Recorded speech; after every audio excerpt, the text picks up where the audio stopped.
Clara pressed her frozen hand over Samuel's mouth to muffle his cries. Footsteps crunched through the snow behind her, getting closer. Closer. "I know you're out here, Miss Whitmore." Marcus Ashford's voice cut through the blizzard like a blade. "Give me the child and I'll let you walk away. Fight me and you'll both freeze to death tonight. Your choice." Clara's legs wouldn't move. Her 6-month-old son had stopped struggling against her palm. Too quiet, too still. God help her, she was going to die in this storm. But Samuel would not become an Ashford. Not while she still had breath. She ran. If you want to know how Clara and Samuel survived this night, subscribe to my channel and stay until the end. Comment your city below so I can see how far this story travels. 3 hours earlier, Clara Whitmore had believed in miracles. "Wait here, darling." Thomas Ashford pressed a kiss to her forehead on the platform of Copper Springs Station. "I'll arrange our lodging and return within the hour. Keep Samuel warm." She watched him disappear into the falling snow, tall and handsome in his city coat. Her savior. The man who'd promised to make her his wife, to give Samuel his name, to build them a new life far from Philadelphia's wagging tongues. She waited. 1 hour became 2. 2 became 3.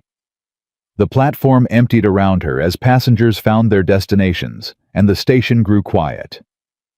"Last call for the 6 o'clock eastbound." The conductor's shout echoed across the empty platform. Clara stood Samuel fussing against her shoulder. "Pardon me, have you seen a gentleman? Tall, dark hair, well-dressed." The conductor barely glanced at her.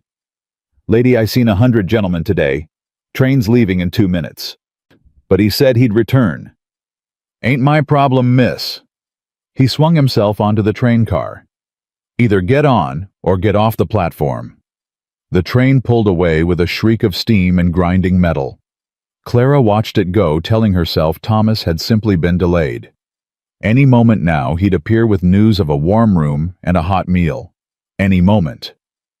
The station master found her an hour later, still standing on the platform, with snow accumulating on her shoulders. "Station's closing." He was a weathered man with tobacco-stained teeth and eyes that had seen too much human misery to care about one more. "Can't stay here." "I'm waiting for someone. Thomas Ashford." Ashford. The man's eyebrows shot up. "Well-dressed fellow, city manners, fancy walking stick." Hope flared in Clara's chest. "Yes. Have you seen him?" "Saw him board the 6 o'clock eastbound." The station master spat on the wooden planks. "First-class car. Looked mighty comfortable. Alone." The word hit Clara like a physical blow. "That's impossible. He wouldn't. Got a good look at your situation, did he?" The station master's eyes dropped to her ringless finger, to Samuel, to the worn carpet bag at her feet. His expression shifted from indifference to contempt. "Reckon he decided you wasn't worth the trouble." "No." Clara shook her head. "There's been a mistake. Thomas loves me. He promised." "Men promise lots of things to get what they want from a woman." The station master pulled his coat tighter against the cold. "Ain't my business what you done to end up here, but the station's closing and you can't stay." "Where am I supposed to go?" "Ain't my problem neither." He turned away. 10 minutes, miss. Then I'm locking up." Clara gathered Samuel closer and stepped off the platform into the snow. The town of Copper Springs lay before her, its windows glowing with lamplight that promised warmth she couldn't access. She tried the mercantile first. The bell above the door jangled as she entered, bringing a rush of blessed warmth. A woman stood behind the counter, sharp-faced and thin-lipped, sorting through bolts of fabric. "We're closed." "Please, ma'am." Clara hated the desperation in her voice. "My baby needs milk. If you could just—" The woman's head snapped up. Her eyes performed the same calculation the station master's had: the ringless finger, the infant, the travel-worn dress. "I said we're closed." Her voice could have frozen the snow outside. "This is a respectable establishment. We don't serve your kind." "My kind." Fallen women. The word dripped with venom. Should have thought about your baby before you spread your legs for a man who wasn't your husband. Get out before I call the sheriff. Clara stumbled back onto the street, face burning despite the cold. Samuel began to cry, hungry and cold, and sensing his mother's distress. Shh, sweet boy. She bounced him gently, her own tears freezing on her cheeks. Mama will find us somewhere warm, I promise. She tried the boarding house next. The proprietor, a heavy woman with suspicious eyes, took one look at her and slammed the door without a word. The saloon was worse. The bartender laughed in her face, then offered her work with a leer that made her skin crawl. Finally, desperate beyond reason, Clara approached the church. Its white steeple rose against the gray sky like a beacon of hope. Surely, here in God's house someone would help. The doors were locked. Clara pounded with frozen fists. Please, I know someone's there. Please, I have a baby. Through the window, she could see candles burning on the altar. Someone had lit them recently. Someone was inside, choosing not to answer. Please. Her voice broke. Christian charity, isn't that what you preach? Nothing. Clara sank to her knees on the church steps, Samuel wailing against her chest. The snow was falling harder now, thick white curtains that obscured the street. Her fingers had gone from cold to numb to burning, and she knew what that meant. Frostbite, then death, for both of them. Well, well. Clara's head jerked up. A man emerged from the shadows beside the church, well-dressed in city clothes that marked him as an outsider. His face was handsome in a cold, sharp way, and his smile didn't reach his eyes. Miss Clara Whitmore. He tipped his hat. I've been looking for you. Fear cut through Clara's despair. Who are you? Marcus Ashford. He took a step closer. Thomas's brother. I believe you have something that belongs to my family. Clara struggled to her feet, pressing Samuel against her chest. I don't know what you're talking about. The child. Marcus's smile widened. Thomas was indiscreet. Created complications that could damage our family significantly. Our father is running for Senate, you see. An illegitimate grandchild would be most inconvenient. Thomas promised to marry me. Thomas promises many things. Marcus waved a dismissive hand. He's promised the same to at least 3 other women that I know of. Did you really think you were special? A disgraced minister's daughter with nothing but a pretty face and loose morals? The cruelty of his words stole Clara's breath. Get away from us. I'm not here to hurt you, Miss Whitmore. I'm offering you a solution. Marcus spread his hands in a gesture of false reasonableness. Give me the child. Walk away. We'll provide you with enough money to start over somewhere far from here. No one needs to know. He's my son. He's a liability. Marcus's patience was thinning, the mask of civility slipping. What can you give him? No name, no family, no future. He'll grow up a bastard, mocked and scorned wherever he goes. With us, he'll have the Ashford name, Ashford money, Ashford connections. Is your pride really worth condemning him to a life of shame? For one terrible moment, Clara wavered. What could she give Samuel? She had nothing. No money, no home, no family willing to claim her. Maybe Marcus was right. Maybe Samuel deserved better than a fallen mother who couldn't even keep him warm. Then Samuel's tiny hand reached up and grasped her collar. His dark eyes, Thomas's eyes, meeting hers with perfect trust. No. Clara's voice came out stronger than she felt. He's mine. You can't have him. Marcus's expression hardened. I wasn't asking. He snapped his fingers, and 2 men materialized from the shadows behind him. Big men with rough hands and empty eyes. Take the child. Clara ran. She didn't think, didn't plan. Just turned and fled into the storm. Behind her she heard Marcus curse, heard boots pounding through the snow in pursuit. Stop her. Don't let her reach the tree line.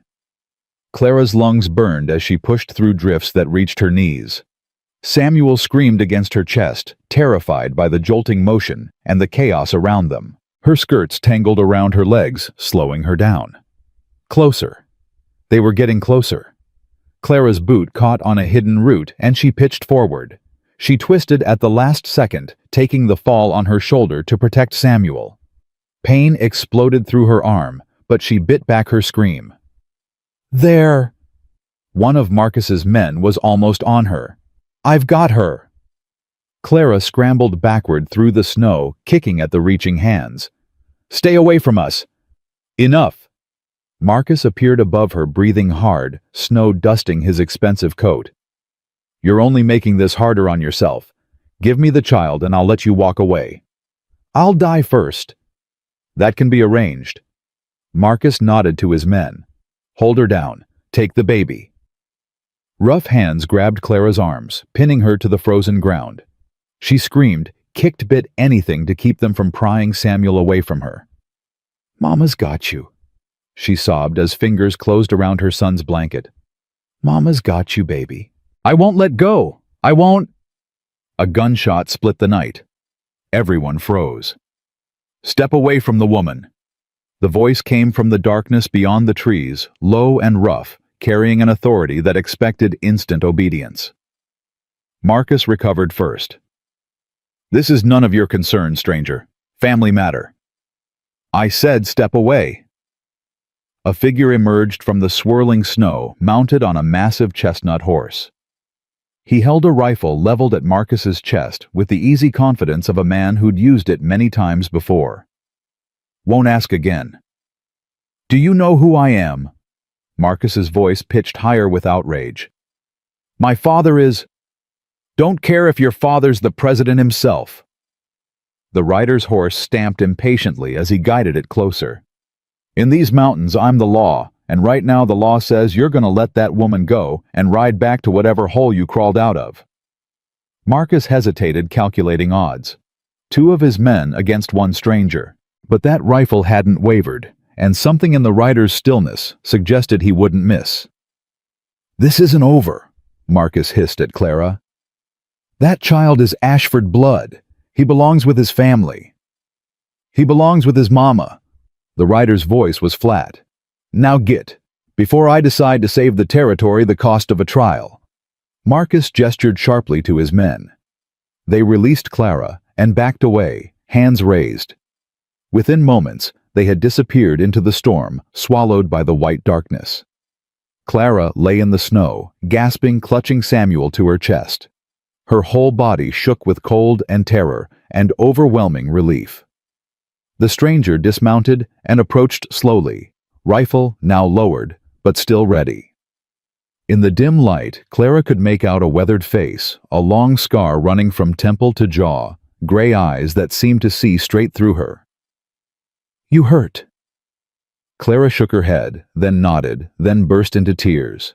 The terror of the last hours crashed over her like a wave, and she couldn't stop the sobs that tore from her throat. Can you stand? She tried. Her legs wouldn't cooperate. Without another word, the stranger shrugged off his coat and wrapped it around her shoulders. The warmth was so sudden, so unexpected, that Clara gasped. I'm gonna pick you up now. He said, his voice surprisingly gentle. Put you on my horse. Get you somewhere warm. That all right? Clara nodded weakly. He lifted her like she weighed nothing, settling her onto the horse before mounting behind her. His arms created a protective circle as he took the reins, and Clara felt for the first time in hours safe. The baby. His breath was warm against her ear. Samuel, my son. Clara's teeth chattered so violently she could barely speak. He's so quiet. I'm afraid... A large calloused hand reached around and gently touched Samuel's cheek. He's warm, breathing steady. Probably worn himself out crying. Babies do that. Relief flooded through her. Thank you. Thank you so much. I don't know how to... Don't. The single word cut her off. Thank me when we're somewhere warm, and those men ain't coming back." They rode through the storm in silence. Clara felt consciousness slipping away, exhaustion and cold finally claiming their due. The last thing she heard before darkness took her was the stranger's voice, unexpectedly tender. "Hold on now. You're safe, both of you." Clara woke to warmth and the smell of wood smoke. She bolted upright, heart-pounding hands reaching for Samuel before her eyes were fully open. "Easy, child. Your boy's right here." An elderly black woman sat beside the bed, a small bundle in her arms. She was singing softly to Samuel, who cooed contentedly, his fist wrapped around her finger. Clara's breath came out in a rush. "Oh, thank God! Thank God!" "He's a strong one." The woman smiled, deep lines crinkling around kind eyes. "Took to goat's milk like he was born to it. Been fed, changed, and warm as toast for the better part of 2 days now." 2 days. Clara looked around, taking in the rough-hewn log walls, the sturdy furniture, the fire crackling in a stone hearth. "Where am I?" "Caleb Thornton's ranch, about 12 miles outside Copper Springs." The woman rose and placed Samuel gently in Clara's arms. "Name's Bessie Washington. I keep house for Mr. Thornton. He's the one who found you in that storm."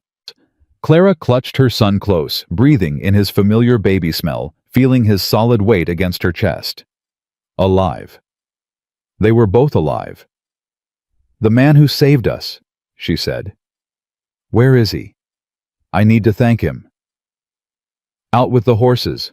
Always is this time of morning." Bessie moved to stoke the fire. "Ain't much for conversation, that one. But he's got a good heart buried under all that silence. Those men who were chasing us ain't seen hide nor hair of anyone." Bessie's voice was reassuring, but her eyes were sharp. "Storm covered your tracks good and proper. This ranch ain't easy to find even in fair weather." Clara nodded, slowly absorbing this. Safe. For now, at least. "Bessie." She hesitated. "How much did Mr. Thornton tell you about my situation?" "Told me a woman and child needed help." Bessie shrugged. "That's all I needed to know." "But surely you must wonder." "Child." Bessie turned to face her, expression serious. "I spent 32 years as property in Virginia. Had my daughter sold away from me when she was 6 years old. I know what it means to be at the mercy of men who think they own you." Her voice softened. "Whatever trouble you running from whoever those men were, it don't matter in this house. You understand?" Clara's eyes filled with tears. "Thank you." "Don't thank me yet. Winter's just starting, and Caleb Thornton ain't exactly warm company." Bessie's lips quirked. "But he's good people down deep. Just takes some digging to find it." The cabin door opened, bringing a gust of cold air. Clara's breath caught as the stranger from the storm filled the doorway. He was bigger than she remembered, shoulders nearly brushing the frame on either side. In the daylight, the scar on his face stood out starkly, a jagged line from his left temple to his jaw, silver white against weathered skin. His gray eyes found Clara, immediately assessing her with clinical efficiency. Then his gaze dropped to Samuel, nestled contentedly in her arms, and something flickered across his features too quickly to name. "You're awake." His voice was the same low rasp she remembered from the storm. "Yes, Clara struggled to sit up straighter, suddenly conscious of her tangled hair and borrowed nightgown. "Mr. Thornton, I can't thank you enough." "Name's Caleb." He moved to the fire, adding a log without looking at her. "And I told you last night, don't need thanks. You saved our lives." "Did what needed doing." He straightened, still not meeting her eyes. "Storm's past. Roads should clear in a few days. Bessie will see to your needs till you're fit to travel." The dismissal was clear, but Clara pushed forward.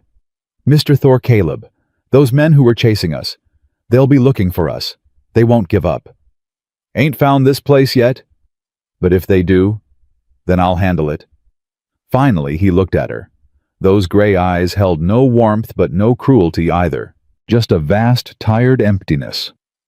"Nobody takes anything from my land without my permission, including you and your boy." It wasn't a promise, wasn't even an offer of protection, but something in his voice, in his stillness, made Clara believe him absolutely. "I don't even know why you helped us," she said softly. "You could have ridden past. Everyone else did." Caleb's jaw tightened. For a long moment, Clara thought he wouldn't answer. "Had a daughter once," he said finally. "Rose. She was 3 when she died. Fire took her and her mama both while I was 50 miles away, making horseshoes for a war that didn't matter." Clara's heart clenched. "I'm so sorry." "Don't be." His voice was flat emotionless, but his hands had curled into fists at his sides. "Wasn't your doing. Wasn't anybody's doing except fate or God or whatever you want to call the thing that takes everything good and leaves you standing in the ashes." He moved toward the door, conversation apparently concluded. But Clara couldn't let him go. Not yet. "Caleb." He paused, hand on the latch. "Your daughter, Rose."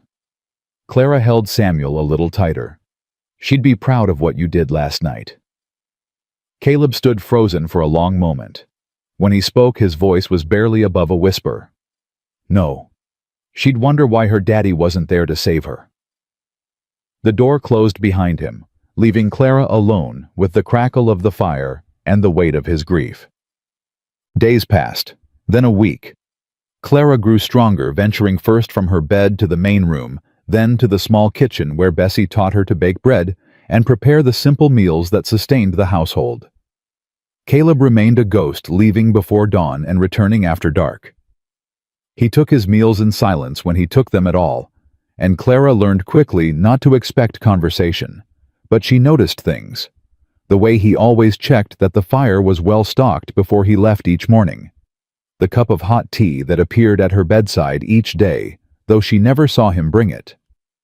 The small wooden rattle that materialized in Samuel's cradle one morning, carved with careful precision, smooth enough that tiny fingers couldn't find splinters. "He made toys for Rose," Bessie explained when Clara asked.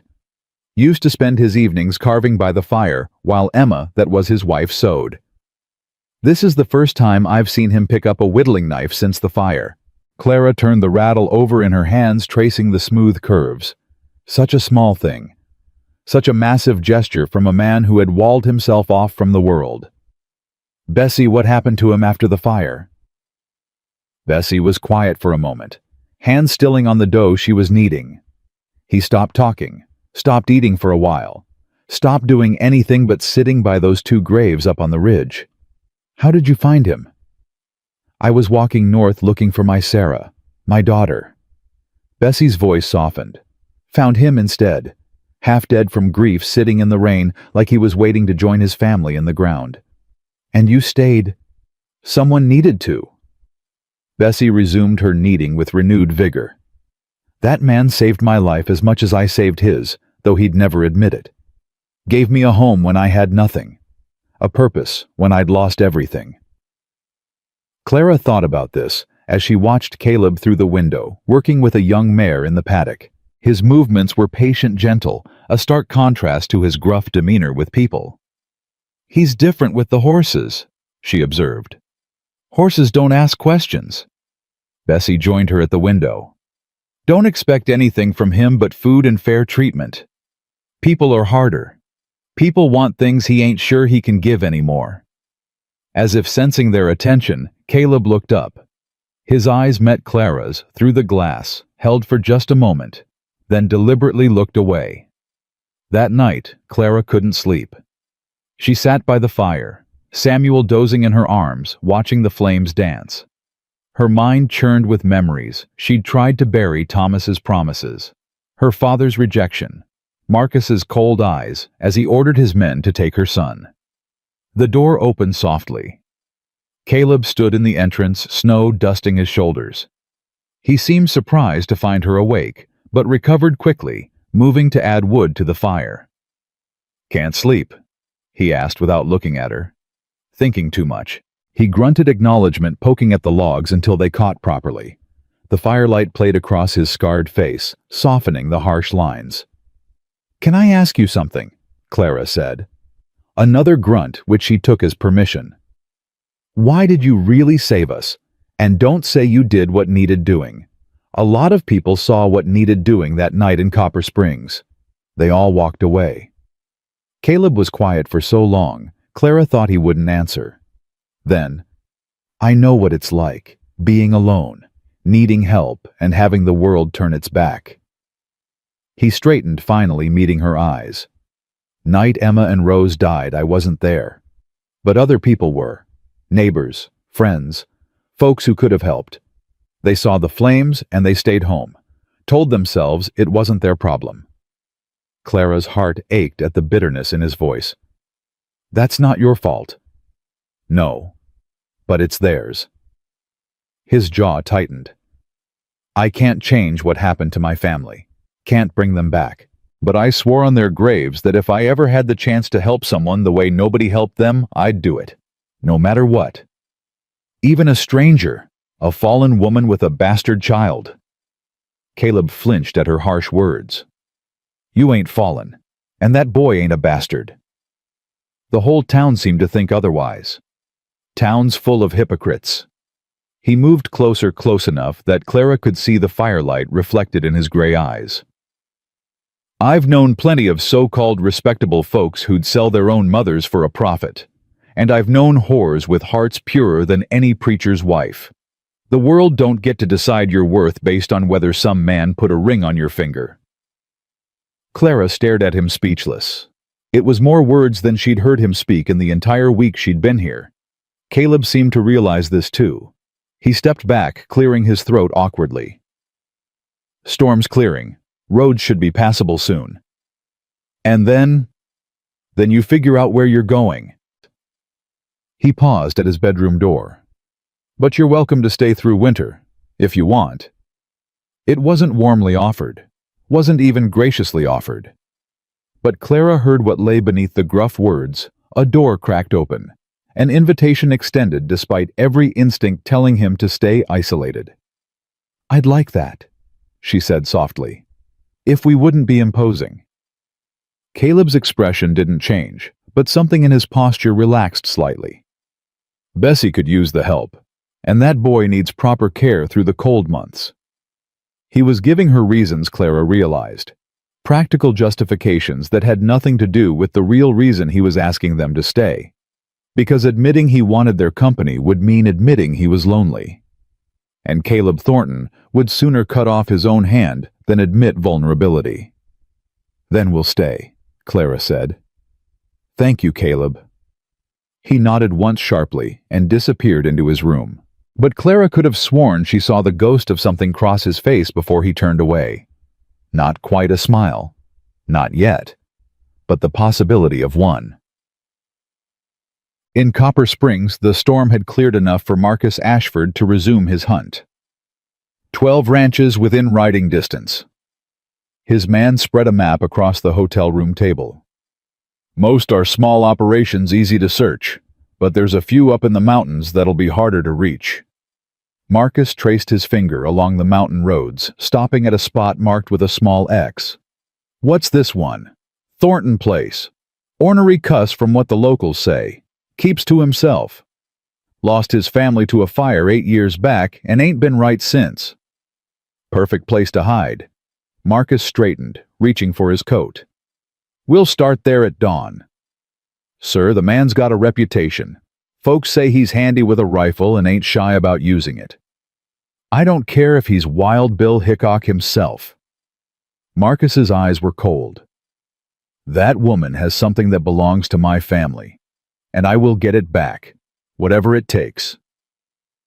He thought of his father's face when he'd left Philadelphia. The barely contained fury, the threat implicit in every word. "Find that child, Marcus. Our family's future depends on it. Do not fail me." Whatever it takes. Marcus checked his pistol and smiled. The hunt was just beginning. 3 weeks into her stay at Caleb's ranch, Clara discovered she could milk a goat. It wasn't graceful, The first attempt left her splattered with milk and nursing a bruised ego, while Bessie laughed so hard she had to sit down. But by the third try, Clara had figured out the rhythm: gentle pressure, steady pull, patience. "You got farmer's hands hiding under all that city softness," Bessie observed, watching Clara fill the bucket with practiced strokes. "Who'd have thought?" Clara smiled, wiping sweat from her forehead despite the cold. "My mother would faint if she could see me now. She spent 18 years teaching me to be a proper lady. Piano lessons, needlepoint French conversation. That help you much out here?" "Not even a little." Clara stood, stretching her back. "But this feels useful, real." She carried the milk inside, where Samuel lay in his cradle by the fire, gnawing contentedly on the wooden rattle Caleb had carved. At 7 months old, he was growing fast, chubby cheeks, bright eyes that tracked everything, a laugh that could melt stone. Even Caleb's stone Clara had noticed. She'd caught him watching Samuel more than once, a strange expression on his scarred face. Not quite longing, not quite pain, something in between that made Clara's heart ache. "He ever talk to you about Rose?" Clara asked Bessie that afternoon as they kneaded bread together. "His daughter?" Bessie's hands stilled briefly. "Once. Only once, about a year after it happened. He was drunk, only time I ever saw him touch liquor. Started talking about how she used to laugh. Said her laugh sounded like church bells." "What happened to make him stop?" "Life." Bessie resumed kneading. "Grief. The war took something from him, but losing them." She shook her head. "That broke something deeper, something I ain't sure can be fixed." Clara thought about this as she worked her hands, finding rhythm in the familiar motions.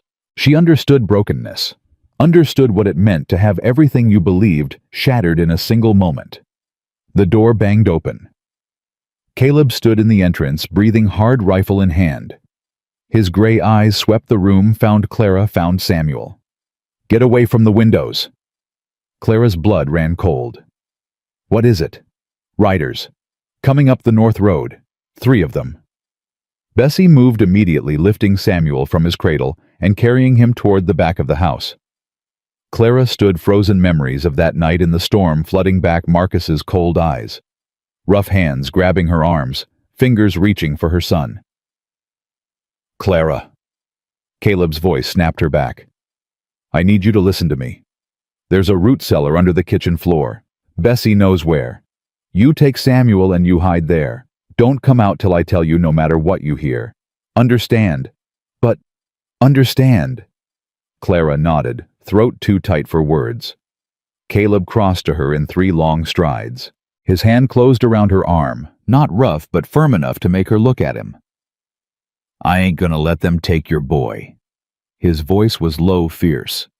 "I made a promise to myself a long time ago. Nobody else dies on my watch. Nobody else gets taken while I stand by and do nothing. Caleb, go. Now." Clara went. The root cellar was dark and cramped, smelling of earth and stored vegetables. Clara crouched in the corner, Samuel pressed against her chest, Bessie beside her with a hand on her shoulder. Above them, boots crossed the floor. The front door opened. "Morning, gentlemen." Caleb's voice, calm and cold. "Something I can help you with?" "We're looking for a woman." Marcus Ashford's voice sent ice through Clara's veins. "Young, dark-haired. She'd have an infant with her. Someone in town said they saw a rider heading this direction the night of the blizzard." "Lots of riders in these mountains. Ain't seen any women." "Mind if we look around?" "Yeah, I do mind." A pause. Clara held her breath. "Mr. Thornton, is it?" Marcus's voice took on a silky quality. "I understand you're a man who values his privacy. I respect that. But this is a family matter. The woman stole something valuable from us. We simply want to recover what's ours." "What's that got to do with me?" "Perhaps nothing. Perhaps everything. A quick search of your property, and we'll be on our way." "Already told you. Ain't no woman here. You're welcome to ride on." "I don't think you understand the situation. Marcus's voice hardened. My father is Harrison Ashford.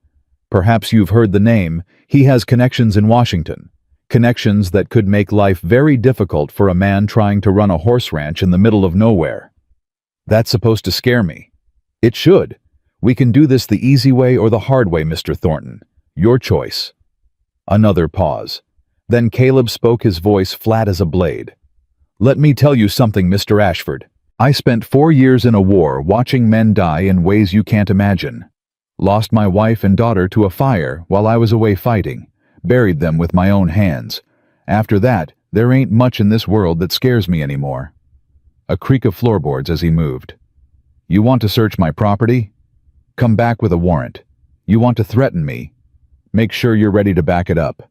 Now get off my land before I decide to save the territory the cost of a trial. Clara heard the distinctive click of a rifle being cocked. This isn't over, Marcus said, but there was uncertainty in his voice now. That child is Ashford blood. He belongs with his family. Only family I see here is mine, and you're trespassing on it. Boots retreated. Horses whinnied. Hoofbeats faded into the distance. Clara didn't move, didn't breathe. Samuel squirmed against her chest, and she pressed her lips to his forehead, willing him to stay quiet just a little longer. The cellar door opened. Caleb's face appeared above them, backlit by the gray winter light. They're gone, for now. Clara's legs were shaking so badly she could barely climb out. Caleb reached down and helped her up, his hand warm and rough against hers. He didn't let go immediately. He knew, Clara whispered. He knew we were here. He suspected, couldn't prove nothing. Caleb finally released her hand. But he'll be back. Men like that don't give up easy. I should leave, take Samuel, and go where? Caleb's voice was sharp. Back to that station. Back to that town full of people who turned their backs on you. How far you reckon you'd get before they caught you? Clara had no answer. You're staying. Caleb moved to the window, scanning the horizon. We'll figure out the rest later. But right now, you're safer here than anywhere else in the territory. Why? The question burst out of Clara before she could stop it. Why do you care? You don't even know me. You don't owe me anything. Caleb turned to face her. In the dim light of the cabin, his scarred face looked almost gentle. I know you're a mother who'd die for her child, he said quietly. I know you got nobody else to turn to. I know what it feels like to be alone against the world. He paused. That's enough. Clara felt tears prick her eyes. Caleb, don't. He held up a hand. Don't thank me. Don't make this into something it ain't. Just stay. Get through the winter. Then we'll figure out what comes next. He walked out before she could respond, leaving Clara standing in the middle of the cabin with Samuel in her arms and a heart full of emotions she couldn't name. Bessie appeared from the back room, her face troubled. That man ain't gonna stop, is he, the Ashford one? No. Clara held Samuel tighter. He won't. Then we best be ready for when he comes back. Bessie's chin lifted with determination. This household has survived worse than some fancy city man with delusions of power. We'll survive this too. Clara wished she shared Bessie's confidence. That night she lay awake long after Samuel had fallen asleep, staring at the ceiling and listening to the wind howl outside. In the main room, she could hear Caleb moving, checking windows, adding wood to the fire. Standing guard.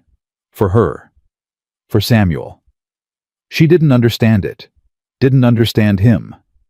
A man who had lost everything, who had walled himself off from the world, who could barely string together a sentence in casual conversation, that same man was willing to face down dangerous enemies for a woman he barely knew.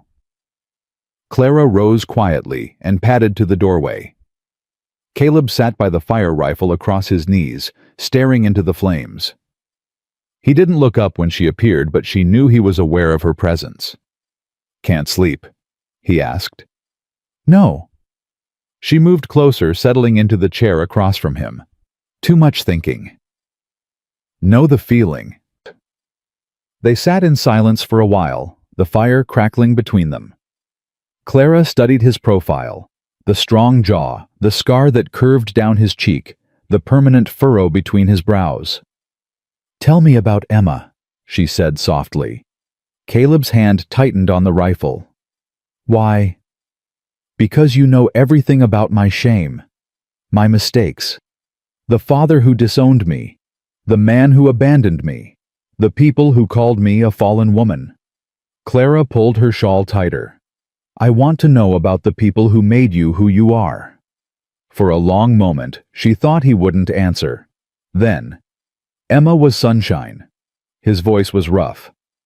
"That's the only way to describe her. She walked into a room and everything got brighter. She laughed at my jokes even when they weren't funny, made me feel like the luckiest man alive just because she chose me." "How did you meet?" "Church social, back in Virginia before the war." A ghost of a smile crossed his face. She was wearing a yellow dress. I couldn't take my eyes off her. Asked her to dance 3 times before she finally said yes. "And Rose?" The ghost faded. "Rose was perfect. Had her mama's smile and my stubborn streak. Used to follow me around the forge watching me work. I'd make her little things, toys, trinkets. She kept them all in a box under her bed." His voice broke slightly on the last word. Clara wanted to reach out to touch his hand, but she sensed he wouldn't welcome it. "I was in Tennessee when it happened." Caleb's eyes were fixed on the flames. "Making horseshoes for the cavalry. Got word that a fire had swept through our property. By the time I made it home, there was nothing left but ashes and 2 graves. I'm so sorry." Everybody was sorry. Neighbors, friends, the preacher who gave the eulogy. Bitterness crept into his voice. They were all real sorry, but not a single one of them had lifted a finger to help when it mattered. Fire burned for 6 hours, Clara. 6 hours. And not one person in that whole town thought to check on a woman and child alone. Clara understood now. Understood why he'd ridden into a blizzard to save a stranger. Understood why he stood guard while she slept. Understood why he couldn't turn away from someone in need, because turning away would make him like them. The neighbors who watched the flames. The townspeople who closed their doors. The world that had failed his family when they needed it most. "It wasn't your fault," she said quietly. "You know that, don't you?" "My head knows it." Caleb finally looked at her. "My heart's got different ideas. Hearts are stubborn that way." "Yeah." Something shifted in his expression. "Reckon they are." They sat in silence again, but it was different now. Warmer. More comfortable. 2 broken people finding unexpected solace in each other's company. "You should sleep," Caleb said eventually. "I'll keep watch." "You can't stay up all night. Done it before, will again." He shifted the rifle slightly. "Go on. That boy needs his mama rested." Clara rose, but paused at the doorway. "Caleb." He looked up. "Thank you for trusting me with that story." Something flickered in his gray eyes. "Didn't tell it to just anyone." "I know." Clara held his gaze. "That's why I'm thanking you." She returned to her room before he could respond, but she carried the warmth of the moment with her. And for the first time since arriving at the ranch, she fell asleep feeling something other than fear. Hope. Fragile and small, but unmistakably there. The days that followed took on a new rhythm. Caleb remained watchful, riding the perimeter of his property each morning and evening, checking for signs of unwelcome visitors. But between patrols, something shifted in his demeanor. He lingered at breakfast now, listening to Bessie's chatter and Clara's observations about ranch life. He offered small comments, brief sentences that felt like offerings. "Good bread," he said one morning, reaching for a second slice. Clara nearly dropped her cup. It was the first unsolicited compliment he'd ever given her. "Bessie taught me," she managed. "She's a good teacher." Caleb's eyes met hers briefly. "You're a quick learner." 2 compliments in one conversation. Bessie looked like she might fall off her chair. Samuel, oblivious to the significance of the moment, chose that instant to hurl his spoon across the table. It clattered against Caleb's plate, leaving a trail of mashed vegetables. Clara froze, mortified. "I'm so sorry." But Caleb was laughing. The sound was rusty like a door that hadn't been opened in years, but it was unmistakably laughter. He picked up the spoon and handed it back to Samuel, who immediately tried to grab his finger instead. "Strong grip," Caleb observed. "Kid's gonna be trouble when he grows up." "He already is." Clara couldn't stop smiling. "You should see what he did to Bessie's knitting yesterday." "Lord, don't remind me." Bessie shook her head. 3 hours of work unraveled in 30 seconds. Little demon. Samuel grinned, showing off his 2 new teeth, and everyone laughed again. Later, as Clara washed dishes while Bessie hung laundry, she watched through the window as Caleb worked with his horses. He moved among them with easy confidence, speaking softly, touching gently. One mare in particular seemed to follow him everywhere, nudging his shoulder, wickering for attention. "That's Rosie," Bessie said, appearing beside her. "Named her after his daughter."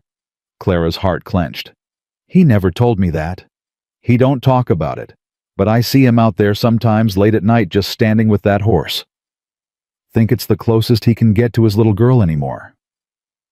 Clara thought about this as she watched Caleb scratch behind Rosie's ears, his scarred face soft with affection. So much pain hidden behind that stoic exterior. So much love with nowhere to go. Until now, maybe. She shook off the thought.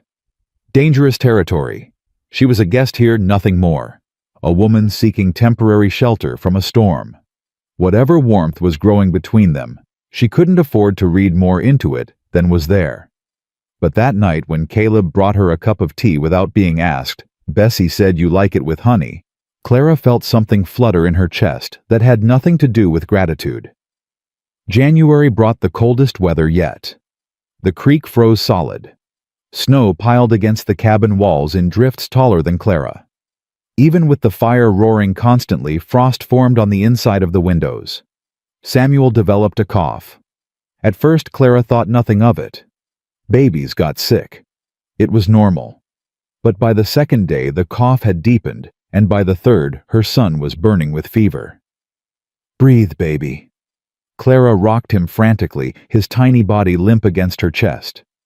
"Please just breathe. Let me see him." Caleb appeared at her side, his face taut with concern. "Clara, let me see him." She handed Samuel over with trembling hands, watching as Caleb laid the baby on the bed and began examining him with practiced efficiency. His hands moved with a confidence she hadn't expected, checking pulse points, listening to his chest, feeling his forehead. "You know what you're doing," she breathed. "My pa was a doctor, before he became a blacksmith." Caleb's expression was grim. "Taught me enough to help Emma when she got sick. Wasn't enough to save her, but..." He cut himself off. "This is pneumonia, or close to it." "Oh, God." Clara's legs gave out. Bessie caught her, easing her into a chair. "He needs to be kept warm. Steam will help open his chest." Caleb was already moving, gathering supplies. "Bessie, get water boiling. Clara, I need you to hold him upright. Keep him against your chest, your body heat will help." The night that followed was the longest of Clara's life. She held Samuel for hours, rocking him, singing to him, praying with every breath. Caleb stayed beside them, applying warm compresses, feeding Samuel tiny sips of herbal tea, monitoring his breathing with unwavering focus. "You've done this before," Clara whispered sometime after midnight. Caleb didn't look up from checking Samuel's pulse. "Rose got sick once. Winter fever. I sat up with her for 3 nights straight. She survived. That time." His jaw tightened. "Fire got her 8 months later." "Caleb, don't." His voice was harsh. "Don't ask me if I'm okay. Don't tell me this is different. Just let me focus on keeping your boy alive." Clara fell silent, but she reached out and covered his hand with hers. He didn't pull away. By dawn, Samuel's fever had broken. He was weak, still sick, but breathing easier. His eyes fluttered open, and found Clara's face, and he managed a small, exhausted smile. "There you are," Clara sobbed, pressing kisses to his forehead. "There's my brave boy." Caleb sat back, exhaustion carved into every line of his face. "He'll need rest. Plenty of fluids. Keep him warm. But I think he's gonna be okay."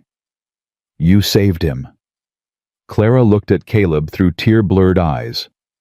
"You saved my son." "Did what needed doing." "No."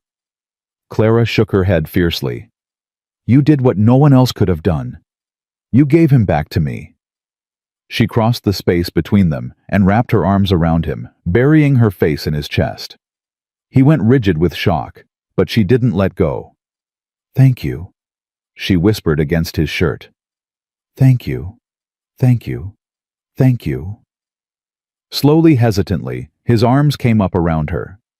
He held her loosely at first, then tighter, his chin coming to rest on top of her head.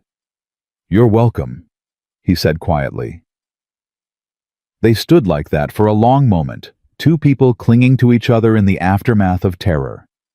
When Clara finally pulled back, she saw something new in Caleb's gray eyes. Not just concern, not just duty, something warmer, something that made her heart skip. "Get some sleep," he said gruffly, stepping back. "Both of you, I'll keep watch." "Caleb, sleep Clara." She wanted to argue, wanted to name the thing growing between them, to drag it into the light where it couldn't hide. But exhaustion was pulling at her, and Samuel was already drifting off in her arms. "We'll talk later," she said. "Yeah." Caleb's voice was rough. "Later." But as Clara settled into bed with Samuel tucked safely against her, she knew that later was coming, whether they were ready for it or not. Something had shifted between them tonight. Something that couldn't be unshifted. And somewhere outside in the frozen darkness of the mountain wilderness, Marcus Ashford was still hunting. The storm inside the cabin had passed, but the one outside was just beginning. Samuel recovered slowly over the following days, his cough fading to occasional whimpers, his fever retreating until his cheeks bloomed pink again. Clara barely left his side, watching him sleep, counting his breaths, terrified that each improvement might be a false promise. Caleb checked on them every few hours, his examinations brief but thorough. He never stayed long, retreating to his chores or his horses as soon as he'd confirmed Samuel was improving. But Clara noticed things he probably didn't want her to notice. The dark circles under his eyes that proved he wasn't sleeping. The way his hands trembled slightly when he touched Samuel's forehead. The haunted look that crossed his face whenever the baby coughed. "He's reliving it," Bessie said quietly, one afternoon, finding Clara watching Caleb through the window. "Every time that child struggles to breathe, he's back in that cabin watching Rose slip away." "It wasn't the same illness. You said Rose died in the fire." "Don't matter." Bessie shook her head. "Grief don't follow logic.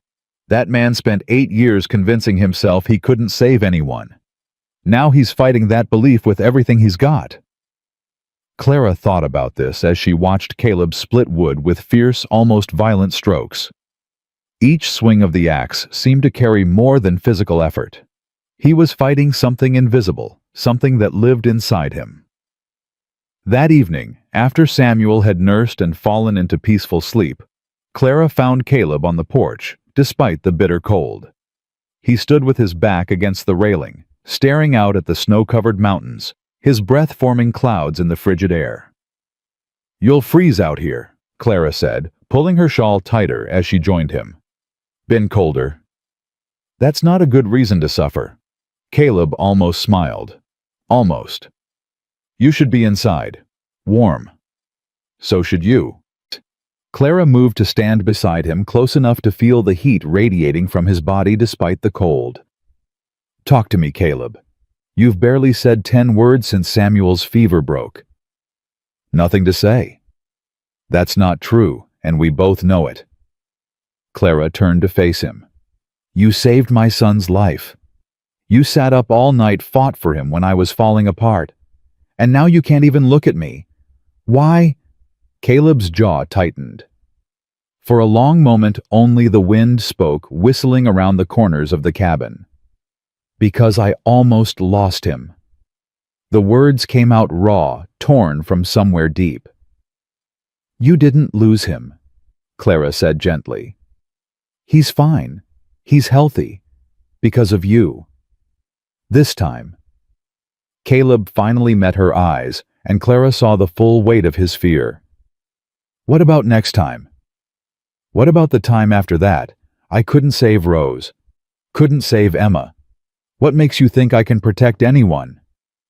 You already have protected us. Every single day since you found us in that storm. That ain't enough. Caleb pushed off the railing, pacing like a caged animal. Men like Ashford don't give up. They got money power connections. Sooner or later they'll come back. And when they do, we'll face them together. Caleb stopped pacing. Together? Yes. Clara stepped closer, closing the distance between them. I'm not some helpless damsel waiting to be rescued, Caleb. I've been through too much for that. I ran from Marcus Ashford once, and I'll fight him if I have to. But I'd rather fight beside someone than alone. You don't know what you're saying. I know exactly what I'm saying. Clara reached out and took his hand. His fingers were ice cold, but they curled around hers instinctively. You're not responsible for saving everyone. You're not responsible for things that happened years ago miles away when you weren't even there. All you're responsible for is the choices you make right now. And right now you're choosing to stand with us. Caleb stared at their joined hands. Clara, you don't have to carry everything alone anymore. Her voice softened. Neither do I. Maybe that's why God put us in each other's path, so we could stop being alone.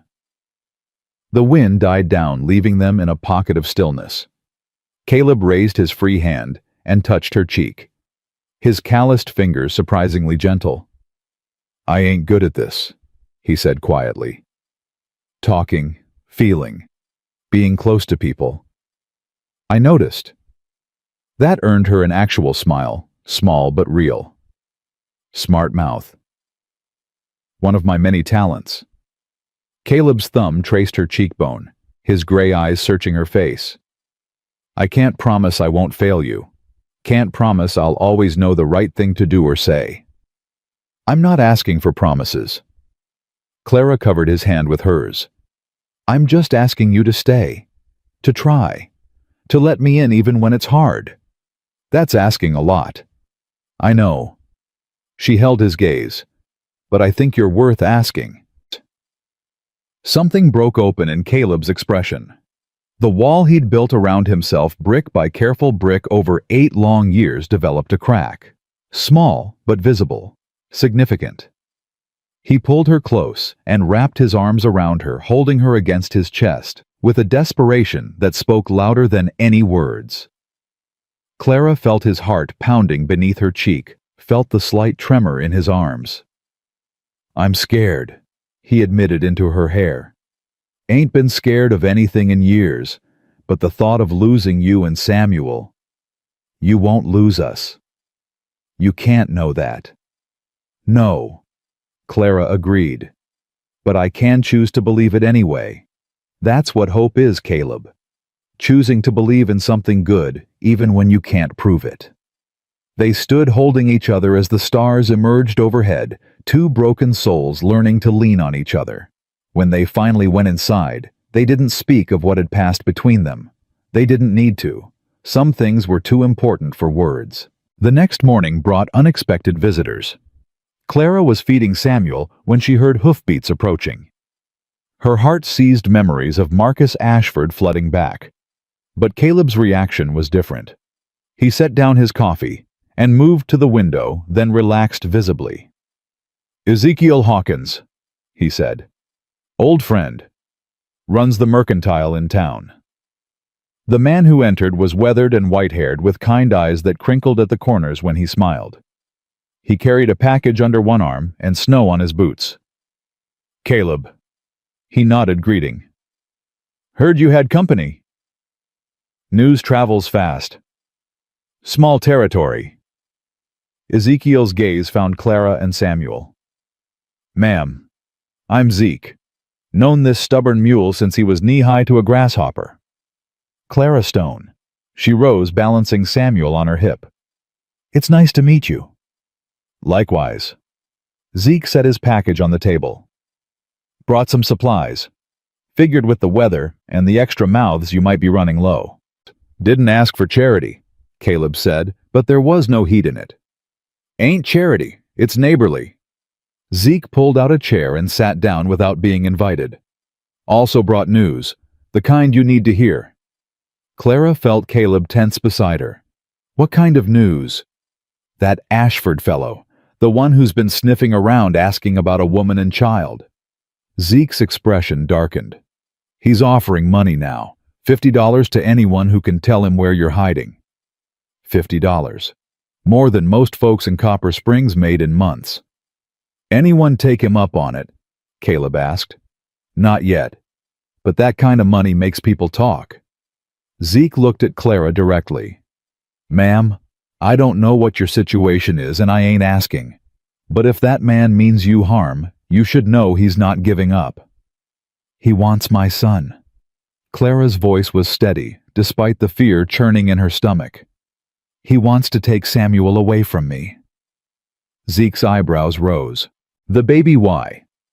"Because Samuel's father was his brother, and their family doesn't want the scandal of an illegitimate child tarnishing their reputation." Clara lifted her chin. "So they'd rather steal him from his mother and pretend I never existed." The old man was quiet for a moment, absorbing this. Then he turned to Caleb. "You standing with her?" "Till my last breath." Zeke nodded slowly. "Then so am I. And there's others who feel the same. Martha Collins at the boarding house. Doc Peterson. The Reverend, believe it or not, after I explained the situation." "The church was locked when I needed help," Clara said bitterly. "No one answered my knocking." "Reverend wasn't there that night. His wife was dying. Passed 2 days later." Zeke's voice was gentle. "He feels terrible about it. Wants to make amends." Clara didn't know what to say. She'd assumed the worst about everyone in Copper Springs, and perhaps some of that was justified, but not all of it. "Why would any of them help me?" she asked finally. "They don't know me, and the station master made it clear what they think of women in my situation." "Station master's a fool." Zeke snorted. "Most folks in town know it. But you're right that opinions are mixed. Some people figure a woman who got herself in trouble deserves what she gets. Others remember that Jesus himself saved a woman from being stoned." He shrugged. "Point is, you got more friends than you think. If it comes to a fight, you won't be alone." After Zeke left, Clara sat at the table staring at the supplies he'd brought. Flour, sugar, salt, coffee. Small things that meant survival in winter. Small things that meant someone cared. "You're crying," Caleb observed. Clara touched her cheek, surprised to find it wet. "I didn't expect kindness. After everything that happened, I thought everyone in that town hated me." "Some do." Caleb sat across from her. "But not all. Zeke's been my friend for 20 years. Helped me through the worst of it after Emma and Rose. If he says people want to help, he means it. Why, though, they don't owe me anything." "Maybe that's the point." Caleb's hand covered hers on the table. "Maybe some people help because it's right, not because they owe. Maybe that's what makes them worth fighting for." Clara turned her hand over, interlacing her fingers with his. "Is that why you helped me, because it was right?" "That's why I stopped my horse." Caleb's thumb traced circles on her palm. "Why I'm still here. That's something else." "What is it?" He didn't answer with words. Instead, he raised her hand to his lips and pressed a kiss against her knuckles, his eyes never leaving hers.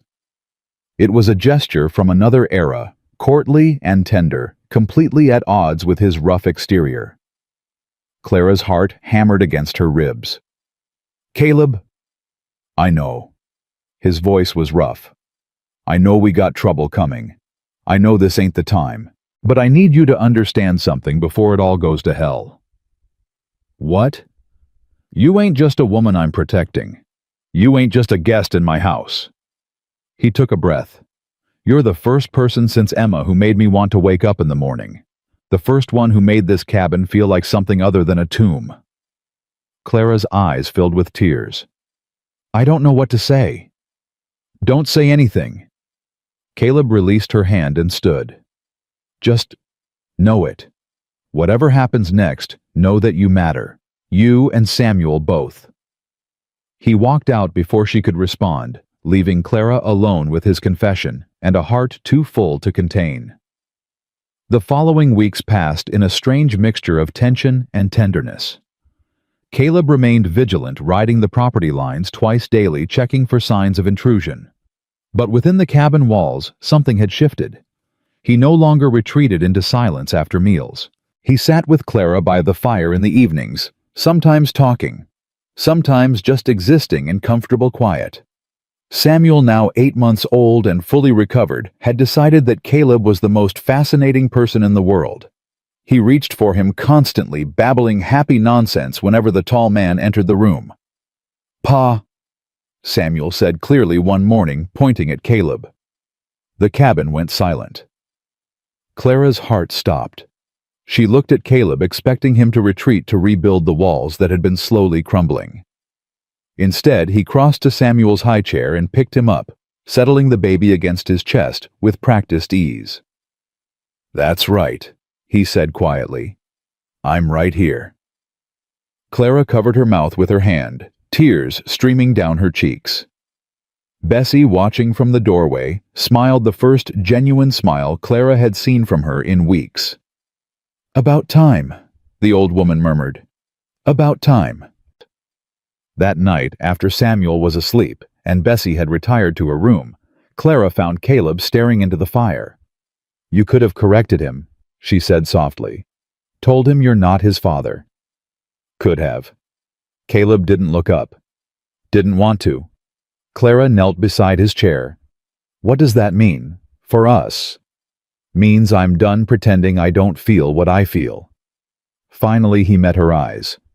"Means I want to be what that boy called me. What you both need, if you'll have me." "Caleb, you've never even kissed you." The corner of his mouth lifted. "Been thinking about remedying that." "Have you now?"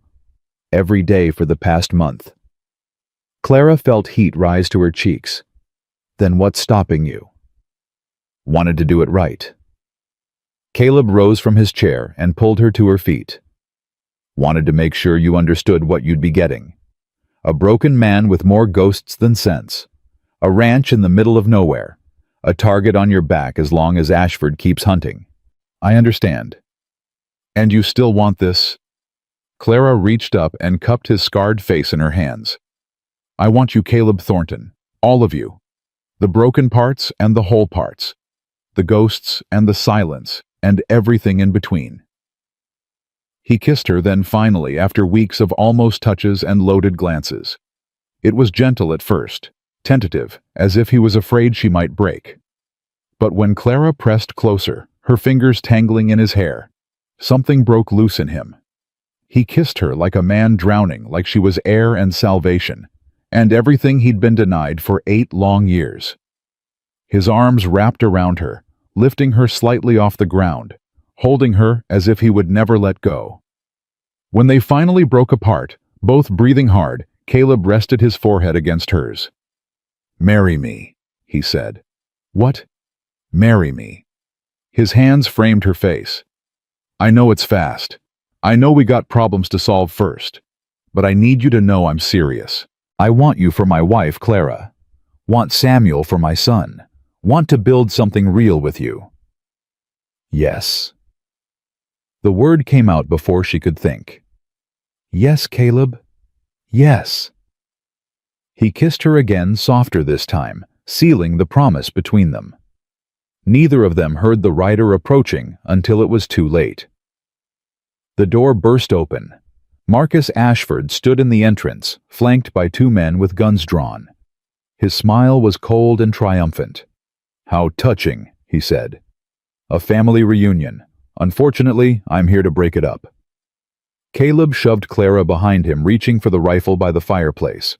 But one of Marcus's men was faster, training his pistol directly at Caleb's chest. "Don't," Marcus warned. "I'd hate to make the lady a widow before she's even a wife." "How did you find us?" Clara demanded.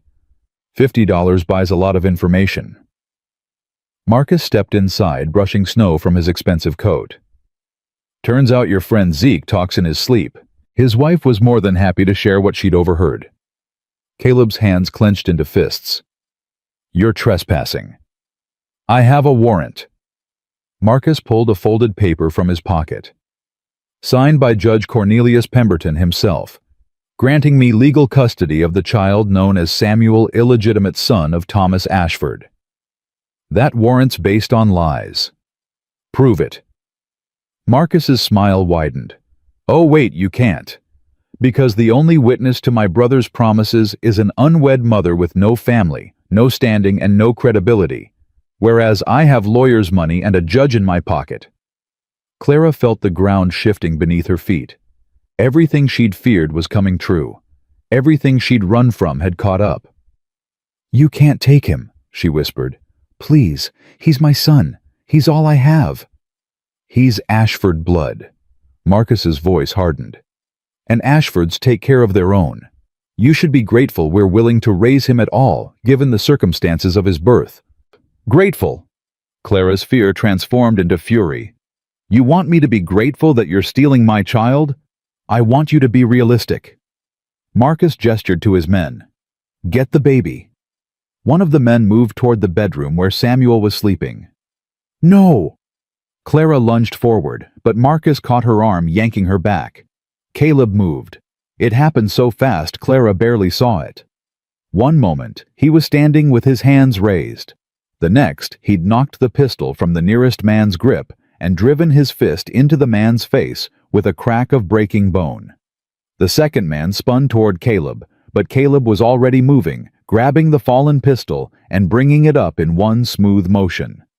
"Touch that baby," Caleb said calmly, "and I'll put a bullet in your skull." Everyone froze. Marcus still held Clara's arm, his grip painful. The man Caleb had hit lay groaning on the floor. The second man had his hand on his gun, but hadn't drawn. "Stalemate," Marcus observed. "How interesting." "Let her go." "Or what?" "You'll shoot me with witnesses. That's murder, Mr. Thornton. They'll hang you." "Maybe." Caleb's eyes were ice cold. "But you'll still be dead, and your daddy's Senate campaign will have a lot of explaining to do." For the first time, uncertainty flickered across Marcus's face. "Here's what's going to happen," Caleb continued. "You're going to let Clara go. You're going to take your men and your fake warrant and get off my property, and you're going to leave this family alone. You can't stop me forever. Don't need to stop you forever. Just need to stop you today." Caleb's finger tightened on the trigger. "Tomorrow, I'll find a better lawyer than yours. Next week, I'll have witnesses who'll swear to your brother's promises. And next month, when your daddy's campaign falls apart because his son tried to kidnap a baby at gunpoint, you'll wish you'd never heard the name Clara Stone." Marcus's grip on Clara loosened slightly. "You're bluffing." "Try me." The standoff stretched for an eternity. Clara could hear her own heartbeat, could feel Marcus's indecision in the trembling of his hand. Finally, he released her arm. "This isn't over," he hissed. "It will be." Caleb didn't lower the gun. "Now get out of my house." Marcus gestured sharply to his men. They helped their injured companion to his feet and retreated to the door. At the threshold, Marcus turned back.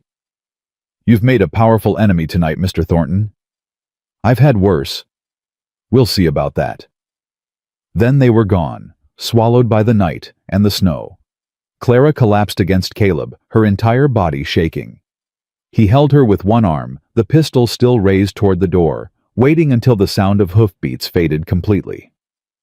"It's okay," he murmured into her hair. "They're gone. You're safe. He'll come back. I know. He'll never stop. I know that too. Caleb set down the gun and cupped her face in his hands. But we're not alone anymore. And we're not running. This is our home, Clara, our family. Nobody takes that from us. Not tonight. Not ever. Clara looked into his gray eyes and saw something she hadn't seen before. Not just determination, not just courage. Hope. Real, unbreakable hope. I love you, she said. The words came out raw and unplanned, but she didn't regret them. Not when Caleb's entire face transformed years of grief and isolation falling away like chains. I love you too. His voice cracked on the words. God help me, I love you too. He kissed her fierce and desperate, as if they'd almost lost each other. And maybe they had. Maybe they still could. But in that moment, with Marcus Ashford's threats still echoing in the cold air, Clara understood something fundamental. Some things were worth fighting for. Some people were worth dying for. And Caleb Thornton was both. The night after Marcus left, nobody slept. Caleb paced the cabin like a caged wolf, checking windows, reloading his rifle, planning defenses. Bessie brewed pot after pot of strong coffee, while Clara sat by Samuel's cradle watching her son sleep with an intensity that bordered on obsession. He'll come back with more men, Caleb said around midnight. Legal papers won't be enough for him now. Not after I humiliated him. What do we do? Clara asked. We get help. Real help. Caleb stopped pacing. Zeke said there were people in town willing to stand with us. Time to find out if he was right. You can't go to town. Marcus might have men watching the roads. Then I'll go cross-country. Know these mountains better than any city lawyer ever will. Caleb knelt beside her chair. I need you to stay here. Keep the doors locked. Don't open them for anyone except me or Bessie. Can you do that? Clara wanted to argue. Wanted to insist on going with him, on fighting beside him like she'd promised. But Samuel needed her here. If anything happened, she had to be with her son. Be careful, she whispered. Always am. Caleb kissed her forehead, then stood. I'll be back before noon. If I'm not, you will be. He held her gaze for a long moment, then nodded and slipped out into the darkness. Clara spent the night with Bessie by the fire, Samuel sleeping peacefully between them. They didn't talk much. There wasn't much to say.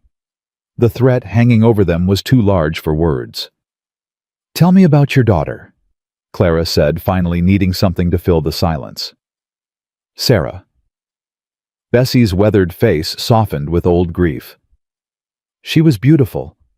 Had her daddy's eyes and my stubborn streak. Loved to sing. Used to make up songs about everything: the chickens, the weather, the bugs in the garden. How old was she when they took her?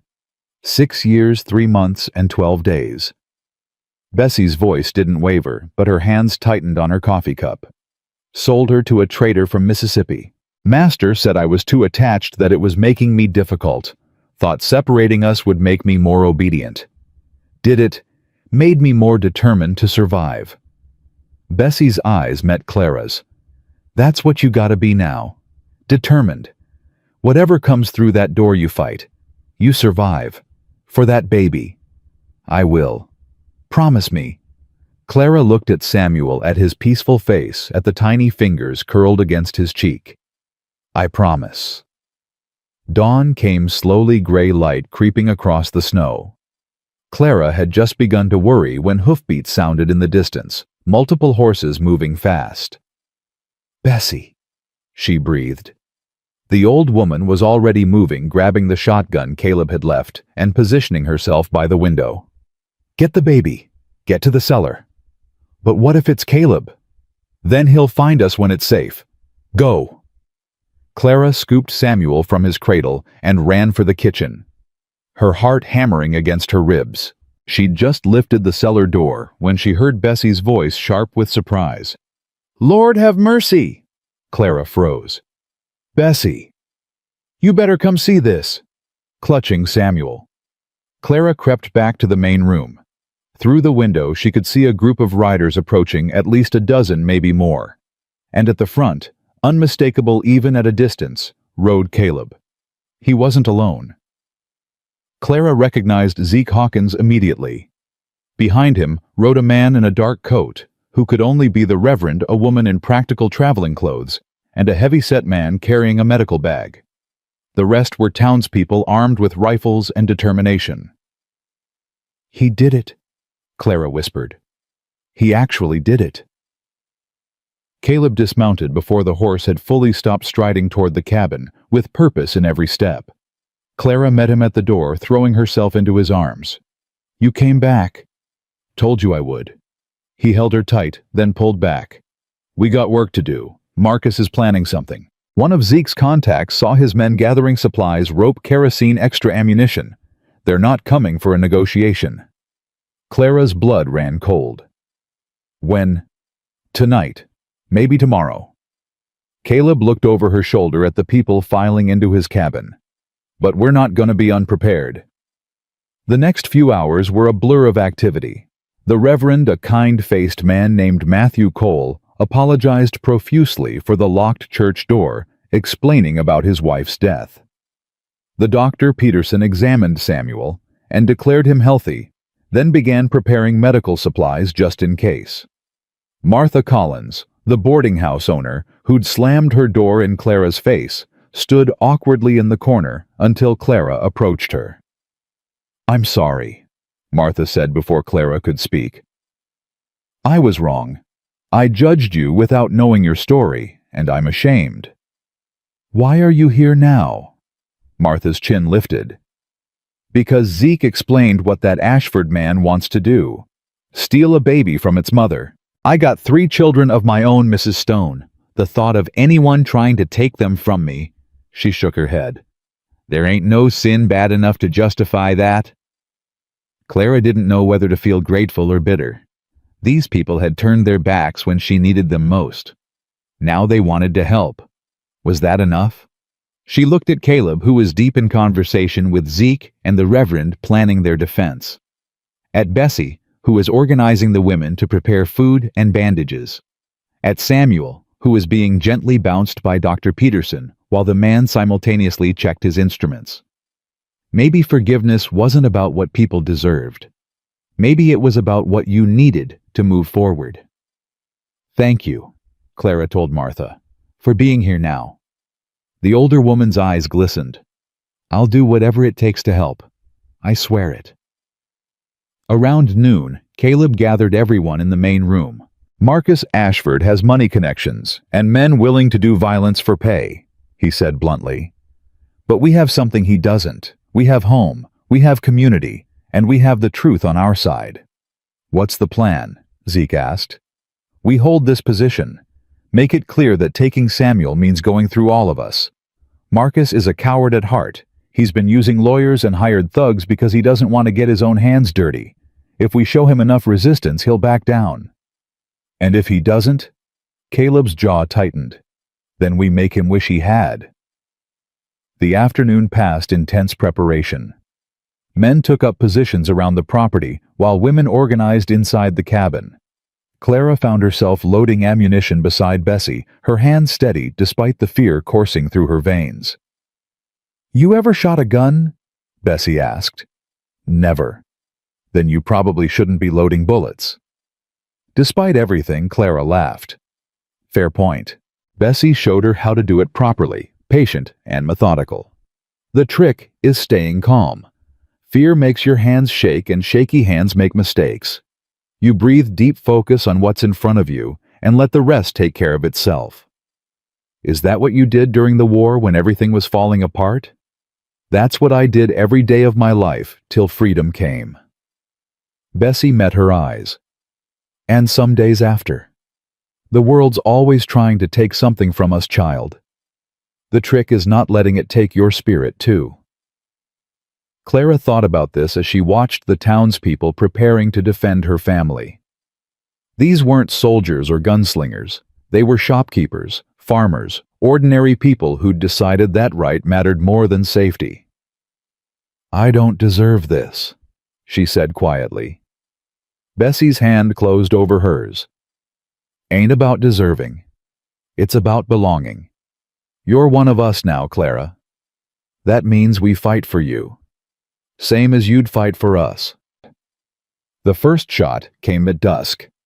Clara was helping Martha prepare dinner when the crack of gunfire split the air. She dropped the pot she was holding, her heart seizing with terror. "Everyone down!" Caleb's voice rang out. "They're here!" Clara grabbed Samuel from his cradle and ducked behind the heavy oak table. More shots followed, the sounds of bullets striking wood and shattering glass. Someone screamed outside, one of their defenders, or one of Marcus's men. She couldn't tell. "Stay here," Bessie ordered, checking the shotgun. "Don't move till I come back." "Bessie!" But the old woman was already gone, slipping out the back door with a determination that belied her age. Clara huddled with Samuel, her body curved protectively around him. The baby was crying now, frightened by the noise and the chaos. She pressed her lips to his forehead, murmuring nonsense words of comfort she didn't believe. "It's okay, sweetheart. Mama's here. Mama won't let anything happen to you." The gunfire intensified, then suddenly stopped. Silence. Clara held her breath, straining to hear anything. Voices, footsteps, some sign of what was happening. The quiet stretched on, broken only by Samuel's whimpers. The front door crashed open. Clara screamed. But it wasn't Marcus who stood in the entrance. It was Caleb, bleeding from a gash on his forehead, but very much alive. "Clara." He crossed to her in 3 strides, pulling her and Samuel into his arms. "Thank God. Are you hurt?" "No." "What happened? Is it over?" "Not yet." Caleb's face was grim. "Marcus has the cabin surrounded. His men set fire to the barn, the horses got out, but the building's gone. He's demanding we surrender you and Samuel, or he'll burn the whole place down." Clara's stomach dropped. "How many men does he have?" "At least 20. More than we expected." Caleb's hands gripped her shoulders. "But we're not giving up. You hear me? We're not surrendering. Caleb, if the cabin burns, then we'll rebuild it. But we're not letting that man take our son." "Our son."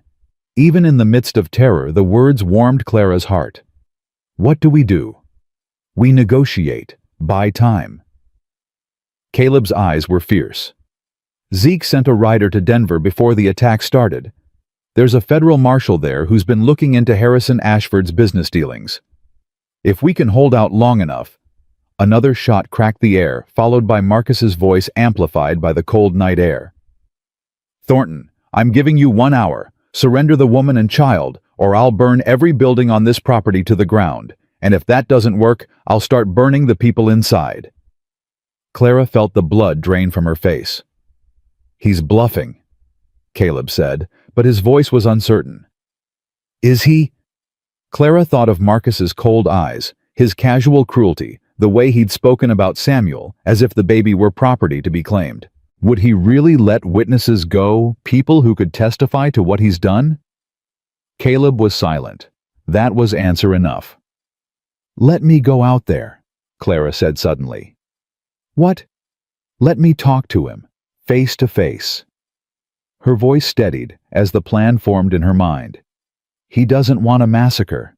It would be too hard to cover up. What he wants is me and Samuel quiet and clean. If I can convince him there's another way, no. Caleb's face was stone. "Absolutely not." "Caleb." "I said no." He gripped her arms. "I'm not letting you walk out there to that monster.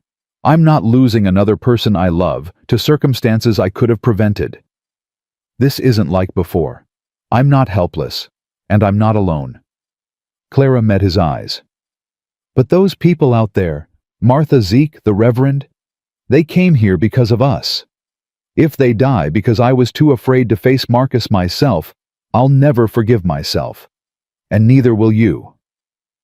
Caleb's jaw worked, fury and fear and love warring across his features. "I can't lose you," he said hoarsely. "You won't." Clara touched his scarred cheek. "I'm coming back. I promise." "How can you promise that?" Because I have something worth living for now, something I didn't have before. She looked at Samuel, then back at Caleb. I have you.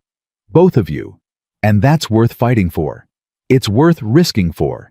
It's worth everything. Caleb was silent for a long, agonizing moment.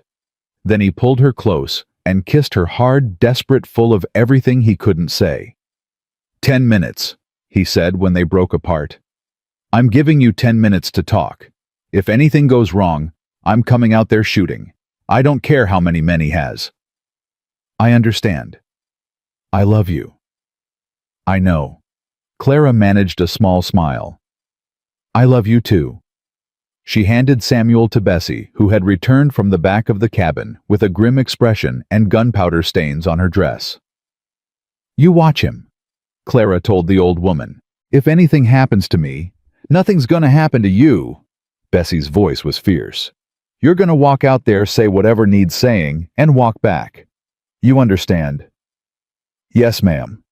Clara squared her shoulders and walked to the door. The cold hit her like a physical force as she stepped outside. The yard was illuminated by the dying flames of the barn, casting everything in flickering orange light. She could see Marcus standing in the middle of the clearing, surrounded by armed men, his expensive coat incongruous against the frontier backdrop. Miss Whitmore? He smiled as she approached, but his eyes were cold. How brave of you to join us. My name is Clara Stone. She stopped 10 feet from him, close enough to see his expression, far enough to run if needed. And I'm here to end this. Are you now planning to surrender? Planning to make you an offer? Marcus laughed, the sound harsh in the cold air. What could you possibly offer me? Information. Clara's voice didn't waver. About your brother Thomas. About where he really went when he abandoned me at that station. Marcus's smile faltered. I don't know what you're talking about. Don't you? Because I received a letter last week. From a woman in Denver named Sarah Whitley. Another woman Thomas deceived. Another woman carrying an Ashford child. Clara watched the color drain from Marcus's face. She's not the only one, is she? How many women has Thomas used and abandoned? How many illegitimate children are scattered across the territories? You're lying. Am I? Then why did your father really send you after me? It wasn't just about reputation, was it? It was about silencing potential witnesses before someone important started asking questions. Marcus's composure cracked. You don't know anything. I know that Harrison Ashford is running for Senate on a family values platform. I know that Thomas has been using your family's money to finance his travels and his courtships. I know that if even half of this comes out, your father's political career is finished. Clara stepped closer. And I know that a federal marshal is on his way from Denver right now with questions about your family's financial dealings. You're bluffing. Try me. The standoff stretched between them, electric with tension. Around them, Marcus's men shifted uneasily, sensing that something had changed. What do you want? Marcus finally asked. I want you to leave. Go back to Philadelphia and tell your father that this particular scandal is better left buried. I'll keep my silence about Thomas, about the other women, about everything if you leave my family alone. And if I don't, then I start talking. To the marshal, to the newspapers, to anyone who'll listen. Clara's voice hardened. I have nothing left to lose, Marcus. You already took everything from me, my name, my family, my reputation. But I have a new name now, a new family, a new life, and I will burn yours to the ground before I let you touch my son. Silence. Marcus stared at her, rage and calculation warring in his eyes. Behind him, his men waited for orders. You think you've won, he said quietly. You think this is over. I think it can be, if you're smart enough to walk away. And if I'm not. A rifle cocked somewhere in the darkness. Then another, and another. All around the clearing, the townspeople of Copper Springs emerged from their hiding places, weapons trained on Marcus's men. Then you'll find out just how far these people will go to protect one of their own, Clara said. Marcus looked around at the armed citizens surrounding him, at the burning barn, at the woman standing before him with fire in her eyes and steel in her spine. For a long moment nobody moved. Then Marcus gestured sharply to his men. "Stand down." "Sir." One of his men stepped forward. "We can still—" "I said stand down." Marcus's voice was ice. "We're leaving." He turned back to Clara, and the hatred in his eyes made her flinch despite her victory. "This isn't over," he said softly for her ears alone. "My family doesn't forget, doesn't forgive. Someday somewhere you'll let your guard down. And when you do, then I'll be ready." Clara lifted her chin. "I've been fighting for survival my whole life, Marcus. First against a father who threw me out, then against a man who abandoned me, now against you. I'm not afraid anymore, and I never will be again." She turned her back on him, a deliberate insult, and walked back toward the cabin. Behind her, she heard horses mounting wheels turning men retreating into the night. She didn't look back. Not once. Caleb met her at the door, sweeping her into his arms before she'd even crossed the threshold. "You did it." He breathed into her hair. "You actually did it." "We did it." Clara pulled back to look at him. "All of us." Around them, the defenders of the Thornton Ranch were emerging from their positions, exhaustion and relief written across their faces. Zeke was shaking hands with the Reverend. Martha was crying into Dr. Peterson's handkerchief. Bessie stood in the doorway, Samuel in her arms, tears streaming down her weathered cheeks. "Is it really over?" Clara asked. "It's really over." Caleb cupped her face in his hands. "You're safe. Samuel's safe. We're all safe." Clara looked at the people around her, strangers who had become friends, enemies who had become allies, a community that had chosen to fight for a woman they'd once condemned. "How can I ever thank them?" "By staying." Caleb smiled, the expression transforming his scarred face. "By being part of this community. By letting them see that their faith in you was justified." "You mean by being your wife?" "That too." He kissed her forehead. "If you'll still have me." Clara laughed, the sound bubbling up from somewhere deep inside her, from the place where hope had taken root and refused to die. "Yes," she said. 1,000 times yes. The celebration that followed was quiet, but genuine. Coffee and bread shared around a crowded table. Stories exchanged. Wounds tended. Gratitude expressed in the simple act of sitting together safe and whole. Sometime after midnight, Clara found herself alone on the porch, watching the first light of dawn creep over the mountains. The air smelled of smoke from the ruined barn, but also of snow and pine and possibility. Arms wrapped around her from behind. "Can't sleep?" Caleb asked. "Don't want to." Clara leaned back against his chest. "I'm afraid if I close my eyes, I'll wake up and find out this was all a dream." "It's not a dream." His arms tightened. "It's real. We're real." "I know." Clara turned in his embrace, looking up at the man who had saved her, who had fought for her, who had given her something she'd never thought she'd have again. "Home." "I know," she said again, and kissed him as the sun rose over the mountains, painting the snow in shades of gold, and rose promising a new day, a new beginning, a future worth fighting for. Spring came to Copper Springs, like a whispered promise finally kept.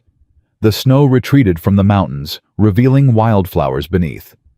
The creek behind Caleb's ranch swelled with snowmelt, its music filling the air day and night. And in the small cabin that had become her sanctuary, Clara Thornton, no longer Stone, no longer Whitmore, watched her son take his first steps. "Caleb!" she called, her voice cracking with joy. "Come quick!" He appeared in the doorway instantly, rifle in hand, old habits dying hard. But when he saw what had stopped her breath, the weapon clattered forgotten to the floor. Samuel stood in the middle of the room, wobbling on chubby legs, arms outstretched for balance. His face was scrunched with concentration, tongue poking out between his lips. "Come on, son." Caleb dropped to his knees, opening his arms. "Come to Pa." 1 step, 2, 3. Samuel crashed into Caleb's chest with a triumphant shriek, and Caleb caught him, lifting him high, laughing with a joy Clara had never heard from him before. "You did it!" Caleb spun Samuel around, drawing peals of delighted laughter. "That's my boy. That's my strong, brave boy." Clara pressed her hand to her mouth, tears streaming down her cheeks. 3 months ago she'd been running for her life through a blizzard. Now she was watching her son walk into the arms of a father who loved him as fiercely as any blood relation could. Bessie appeared from the kitchen, wiping her hands on her apron. When she saw what was happening, her weathered face split into the widest smile Clara had ever seen. "Well, would you look at that?" She crossed to Clara's side. "That boy's going to be running before we know it." "Heaven help us all." Clara laughed. Caleb set Samuel down, keeping hold of his hands as the baby practiced his new skill. His gray eyes found Clara's across the room, full of emotion he still struggled to voice. "Thank you," he said quietly. "For what?" "For giving me this." He looked down at Samuel, then back at her. "For giving me a family again." Clara crossed to him and wrapped her arms around both her men. "You gave me the same thing. We saved each other." They stood together in the morning light, a family forged not by blood, but by choice, by struggle, by love that had grown in the most unlikely soil. The wedding had been simple. Reverend Cole performed the ceremony in the same church that had once locked its doors against Clara. The irony wasn't lost on her, but forgiveness had become easier with practice. The Reverend had wept as he apologized, explaining about his wife's final hours, and Clara had found herself offering comfort instead of condemnation. People could change. She was living proof. The whole town had turned out for the celebration. Martha Collins baked a 3-tier cake. Zeke provided enough food to feed an army. Dr. Peterson gave them a medical kit as a wedding present, practical and precious in equal measure. Clara had worn a simple blue dress she'd never felt comfortable in, white, with wildflowers woven through her hair. Caleb had cleaned up better than she'd imagined possible. His beard trimmed his best shirt, pressed his gray eyes soft with wonder as she walked toward him. "You sure about this?" he'd asked as she reached the altar. "Last chance to run." "I'm done running." Clara had taken his hands. "I'm exactly where I want to be." The kiss that sealed their vows had drawn cheers from the assembled crowd, and actual tears from Bessie, who'd sworn up and down she wasn't crying, just had something in her eye. That night alone in the cabin that was now truly theirs, Caleb had held Clara close and spoken words she'd never expected to hear. "I thought my life ended with Emma and Rose. Thought I was just marking time till I could join them." His voice was rough with emotion. "You showed me I was wrong. You and Samuel. You showed me that loving again wasn't a betrayal. It was a gift." "They'd want you to be happy," Clara had whispered. "I know that now." He'd kissed her forehead. "Took a stubborn woman and a determined baby to make me see it. We Thorntons are persistent that way." He'd laughed at that. Really laughed, and the sound had filled Clara's heart to overflowing. Now, 3 months into their marriage life had settled into rhythms Clara once thought impossible. She helped Caleb with the horses, discovering an aptitude for the work that surprised them both.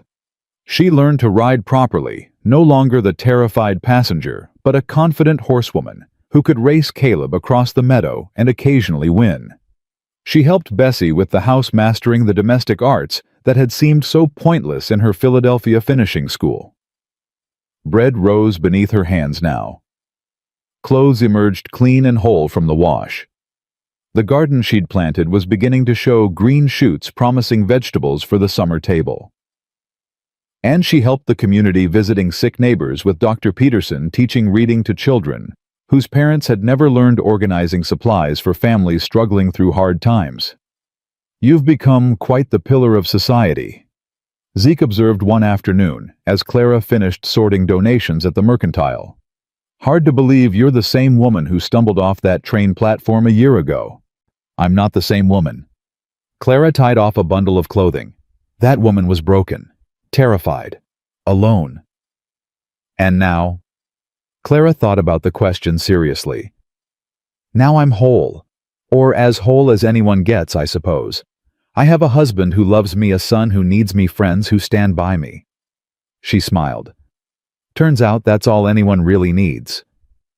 What about your family back east, your father? The question still carried weight even after all this time. Clara had written to her mother once, shortly after the wedding, a brief letter explaining where she was and that she was safe. She hadn't expected a response. She'd received one anyway. My mother wrote back. Clara reached into her pocket and withdrew a worn envelope. She's left my father. Moved in with her sister in Boston. Says she's been praying for me every day since I left. That's wonderful. She wants to visit. Meet Samuel. Meet Caleb. Clara's voice wavered. I don't know if I'm ready for that. Zeke's hand covered hers on the counter. Family's complicated. Always has been. But sometimes the people who hurt us most are also the ones who need our forgiveness most. My father doesn't want forgiveness. He thinks he was right. I wasn't talking about your father. Zeke's eyes were kind. I was talking about your mother. She chose her husband over her daughter, and she's been living with that guilt ever since. Maybe seeing you happy, seeing that you survived and thrived despite everything, maybe that's the closure she needs. Clara considered this as she walked home, the late spring sun warm on her face. Forgiveness had become easier with practice, but some wounds ran deeper than others. Her father's rejection still ached when she let herself think about it. But her mother had slipped that Bible page into her hand, had whispered, I love you, as Clara walked out the door, had never stopped praying even when prayer seemed pointless. Maybe Zeke was right. Maybe it was time. That evening, after Samuel was asleep and Bessie had retired to her room, Clara told Caleb about her mother's letter. What do you want to do? He asked. I want to invite her here. Let her meet you and Samuel. Show her that I'm okay. Clara hesitated. But I'm scared. Of what? Of being disappointed again. Of opening myself up and getting hurt. She leaned against his shoulder. I know it's silly. It's not silly. Caleb pulled her closer. It's honest. And whatever you decide, I'll support you. If you want her to come, she's welcome. If you want to wait, we wait. If you never want to see her again, that's your choice too. What would you do? Caleb was quiet for a moment, staring into the fire. After Emma and Rose died, I cut everyone off. Friends, family, anyone who tried to reach me. Told myself I was protecting myself from more pain. He shook his head. Took me 8 years to realize I was just protecting myself from more life. And life includes pain. You can't have one without the other. So you think I should let her come? I think you should do whatever feels right in your heart. He kissed her temple. But I also think the Clara I know isn't the kind of woman who lets fear make her decisions. Not anymore. Clara wrote back to her mother the next day. The letter that went east on the weekly mail coach was brief but warm, inviting Margaret Whitmore to visit whenever she felt ready. The response came 3 weeks later, a tearful acceptance, and a promise to arrive before summer's end. Nervous? Bessie asked, as Clara cleaned the cabin for the 3rd time that morning. Terrified. Good. The old woman smiled. Means you care.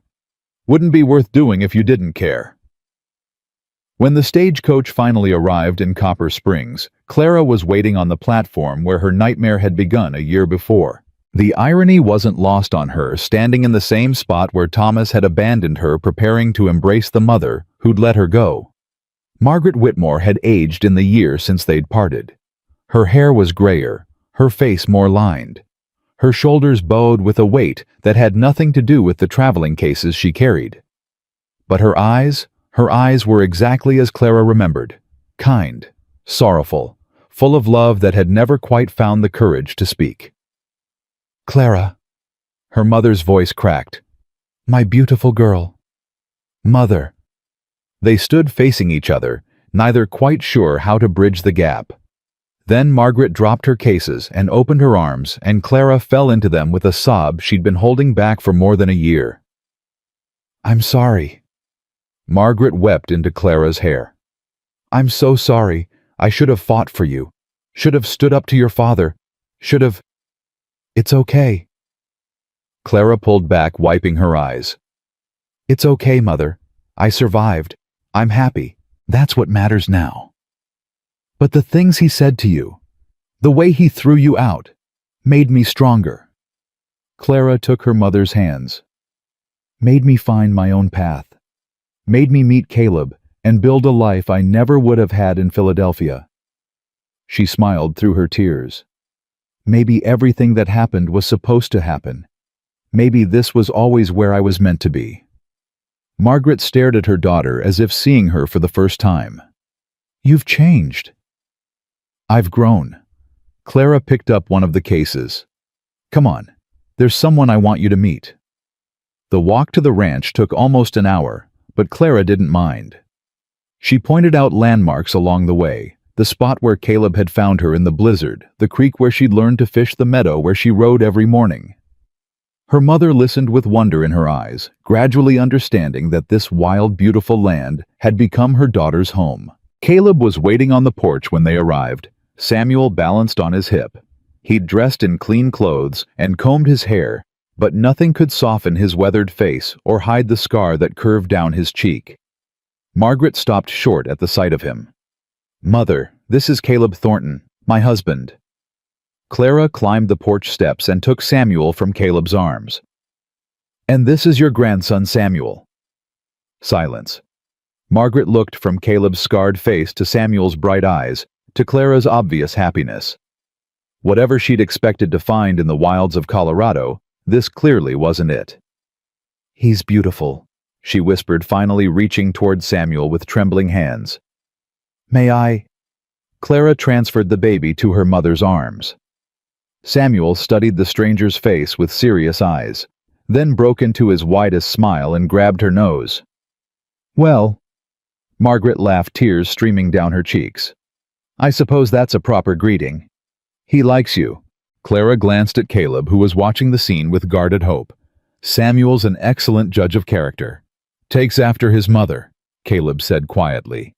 Margaret looked up at him, really looked, seeing past the scars to the man beneath. You saved my daughter. She saved herself. I just gave her a place to land. You gave her more than that. Margaret's voice was fierce. You gave her love, a home, a family. Things her own father refused to provide. Ma'am, don't ma'am me. She stepped closer, Samuel still in her arms. I spent a year thinking my daughter was lost forever. Dead maybe. Alone and suffering certainly. Instead, I find her thriving, happy, loved. Her chin trembled. You did that, Mr. Thornton. You and this community. And I will spend the rest of my life grateful. Caleb looked uncomfortable with the praise, but he nodded acknowledgement. You're welcome to stay as long as you like, Mrs. Whitmore. Any family of Clara's is family of mine. Thank you. Margaret turned back to Clara. He's a good man. I know. Better than I deserve as a son-in-law, considering everything. Mother. Clara touched her arm. Let's not talk about deserving anymore. Let's just talk about what is. What we can build going forward. Margaret nodded slowly. Forward. Yes, I think I'd like that. The days that followed were a revelation. Clara watched her mother transform from a broken woman carrying years of guilt into something approaching peace. Margaret helped Bessie in the kitchen, learning frontier cooking with the same determination Clara had shown. She played with Samuel for hours, making up for lost time with a grandmother's devoted attention. She even accompanied Clara on her visits to sick neighbors, putting her Philadelphia education to use in ways her society upbringing never would have allowed. She's different than I expected, Caleb admitted one night, lying beside Clara in the darkness. How so? Stronger, more adaptable. He was quiet for a moment. I think I understand now why you forgave her. She's not a bad person. Just a scared one who made scared choices. That's exactly what she was. Clara curled against his side. What we all are, really. Scared people doing our best. Some people's best is better than others. True. She kissed his shoulder. But we can't control what others do. Only how we respond. And I'd rather respond with grace than bitterness. When did you get so wise? Must have rubbed off from someone. She smiled in the darkness. Some grumpy rancher who taught me about second chances. Caleb laughed softly and pulled her closer. Go to sleep, wise woman. Yes, dear. Summer bloomed full and warm around the ranch. Clara's garden flourished, producing vegetables that Bessie transformed into feasts. The horses Caleb trained were sold to buyers from across the territory, building a reputation that brought more business than he could handle alone. He hired 2 hands to help young men from town who needed work and respected the quiet rancher who'd stood against impossible odds for love. Margaret stayed through June, then July, then admitted she wasn't sure she wanted to leave at all. Boston is cold, she told Clara one evening as they sat on the porch watching the sunset. In more ways than one. My sister means well, but she's never understood me. Not like here. Margaret nodded. Here people see me for who I am now, not who I was or whose wife I was. Just Margaret. Just your mother. She wiped her eyes. I haven't felt this free in 40 years. Then stay. I couldn't impose. It's not imposing. Clara took her mother's hand. Family helps family. That's what I've learned since coming here. The people who love you want to support you. Letting them isn't weakness, it's wisdom. Where did my timid daughter go? Margaret asked wonderingly. The girl who couldn't speak up at dinner parties, who flinched at her father's displeasure. She grew up. Clara smiled. She had to. Margaret moved into the guest room that Caleb had built as an addition to the cabin officially for visitors, but everyone knew who it was really for. She became part of the household, as naturally as if she'd always been there, her presence filling a gap Clara hadn't known existed. 3 generations under one roof, Bessie observed one morning. 4, if you count me. We always count you. Clara hugged the old woman. You're as much family as anyone. Speaking of family, Bessie's eyes twinkled. When you gonna tell him? Clara's hand flew to her stomach. How did you know? Child, I've delivered more babies than I can count. I know the signs. Bessie's smile widened. How far along? 2 months, maybe 3. Clara felt tears prick her eyes. I was going to tell Caleb tonight. Then you best get to it. That man's gonna burst with happiness. She told him that evening after Samuel was asleep and Margaret had retired with a book. They sat on the porch swing Caleb had built watching fireflies dance across the meadow. I have something to tell you. Caleb turned toward her, his expression immediately concerned. What's wrong? Nothing's wrong. Clara took his hand and placed it on her stomach. Everything's exactly right. She watched comprehension dawn across his scarred face, watched his gray eyes widen, watched his mouth open and close without sound. You mean, yes. We're going to have yes. Clara. Her name came out as a prayer. He gathered her into his arms, holding her with trembling gentleness. Clara. Are you happy? Happy. He pulled back to look at her, and she saw tears on his weathered cheeks, the first she'd ever seen from him. I thought my life was over. Thought I'd never know joy again. And now? Now I have more than I ever dreamed possible. He pressed his forehead to hers. A wife I love. A son who calls me Pa. A baby on the way. A home filled with family and laughter. His voice cracked. How did I get so lucky? We found each other. Clara cupped his face in her hands. In the middle of a blizzard at the lowest point of both our lives, we found each other. That's not luck, Caleb. That's grace. Grace. He tested the word. I like that. So do I. She kissed him softly. Grace is what brought us together, and grace is what we'll pass on to our children. The knowledge that no matter how dark things get, love finds a way. Family finds a way. Hope finds a way. The baby arrived in early spring just as the snow was beginning to melt. A girl with her father's gray eyes and her mother's stubborn chin. Rose. Clara placed the infant in Caleb's arms. We'll call her Rose. Caleb stared down at his daughter with an expression of wonder that made Clara's heart overflow. After the first Rose, the one who taught you how to love. Clara touched his arm. And the second Rose, the one who'll teach you all over again. It's perfect.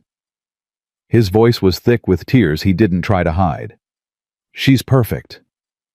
Samuel, now a sturdy toddler of 18 months, peered at his baby sister with suspicious curiosity. Baby, your sister. Clara lifted him so he could see better. Rose. Woes. Samuel reached out and patted the baby's head with uncertain gentleness. My woes. That's right. Caleb's free arm gathered his son close.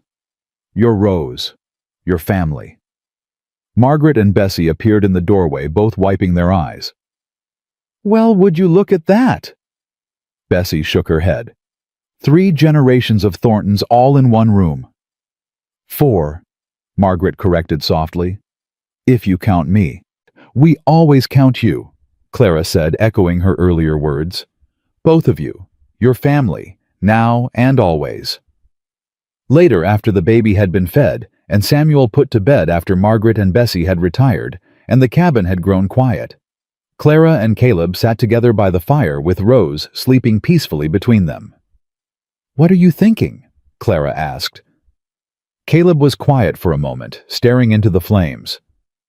I'm thinking about the night we met, how close I came to riding past, how different everything would be if I had. But you didn't. No. He looked at her, his scarred face soft in the firelight. Something made me stop, made me turn my horse toward a stranger in trouble instead of away. He shook his head. For a long time I thought I was saving you. Now I know the truth. What's that? You saved me. His hand found hers. You and Samuel. You gave me a reason to live again, to hope again, to love again. He lifted her fingers to his lips. I owe you everything, Clara Thornton. You don't owe me anything. Clara shifted closer, careful not to disturb the sleeping baby. We owe each other. That's what marriage is, what family is. We carry each other through the hard times and celebrate together through the good ones. And this, Caleb gestured around them at the sleeping baby, at the solid walls, at the life they'd built together. What do you call this? Clara looked at her husband, at the man who had been her salvation and become her home. She thought about everything they'd survived, blizzards and illness enemies, and fear, rejection, and loss. She thought about everything they'd gained, love and family, community and purpose, hope and healing. This.